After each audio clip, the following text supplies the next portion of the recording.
বাংলাদেশ বেতার রাজশাহী। একটু পরে শুনতে পাবেন স্থানীয় বাংলা সংবাদ।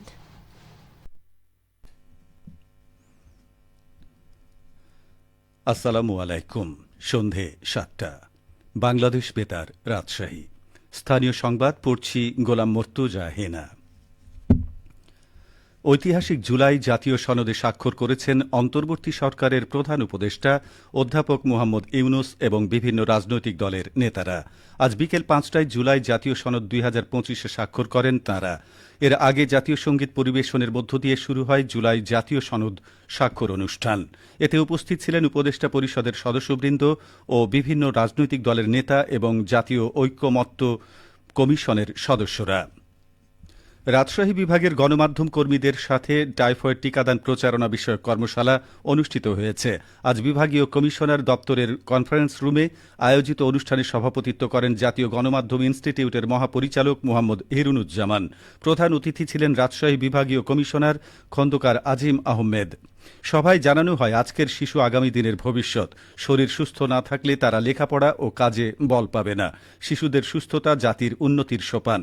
সারা দেশের ৫ কোটি শিশুর মধ্যে রাজশাহী বিভাগের ৫২ লাখ শিশুকে টাইফয়েড টিকা প্রদানের উদ্যোগ নেওয়া হয়েছে। এ পর্যন্ত বিভাগের ২৫% শিশুকে টিকা দেওয়া সম্ভব হয়েছে। সভায় আরও জানানো হয়, টিকা নিয়ে সামাজিক যোগাযোগ মাধ্যমে অনেকে মিথ্যা তথ্য প্রচার করছে। এই টিকার কোনো ক্ষতিকর পার্শ্ব প্রতিক্রিয়া নেই। এ বিষয়ে গণমাধ্যমকে বস্তুনিষ্ঠ সংবাদ প্রকাশের আহ্বান জানানো হয়।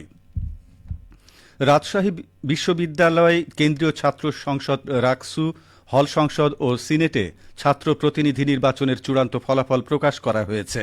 আজ সকালে চূড়ান্ত ফলাফল ঘোষণা করেন প্রধান নির্বাচন কমিশনার অধ্যাপক এফ নজরুল ইসলাম। এ নিয়ে শুনুন আমাদের রাজশাহী মহানগর সংবাদদাতার একটি প্রতিবেদন।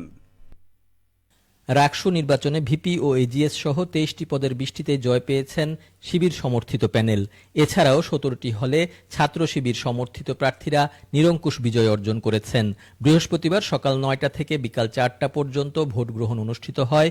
১৬ ঘণ্টা পর আজ সকাল ৯টার দিকে রাকসুর প্রধান নির্বাচন কমিশনার অধ্যাপক এফ নজরুল ইসলাম বিশ্ববিদ্যালয়ের কাজী নজরুল ইসলাম মিলনায়তনে ফলাফল ঘোষণা করেন।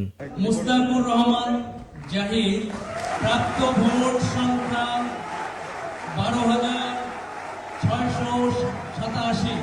নূর উদ্দিন আবিদ পেয়েছেন ৩,৩৯৭ ভোট।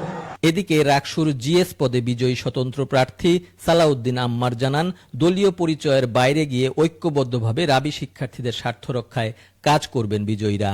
আমরা সবাই একসাথেই কাজ করতে চাই। আমাদের ভিতরে কোনো ধরনের সংশয় নাই। আমরা কোনো দলীয় পরিচয়ের বাইরে গিয়ে ইনশাআল্লাহ শুধুমাত্র একটাই পরিচয় হবে, রাজশাহী বিশ্ববিদ্যালয় কেন্দ্রীয় ছাত্র সংসদের ভিপি, রাজশাহী বিশ্ববিদ্যালয় কেন্দ্রীয় ছাত্র সংসদের জিএস, এজিএস এবং এর বাইরে কোনো পরিচয় ইনশাআল্লাহ আমরা এই কাজগুলো হবে না। আর ভিপি পদে ছাত্র শিবির মনোনীত বিজয়ী প্রার্থী মোস্তাকুর রহমান জাহিদ জানান, এই রাকসু নির্বাচনের জন্য সকল শিক্ষার্থী একত্রে আন্দোলন গড়ে তুলেছিলেন। সেই অর্থে এই বিজয় সকল শিক্ষার্থীদের।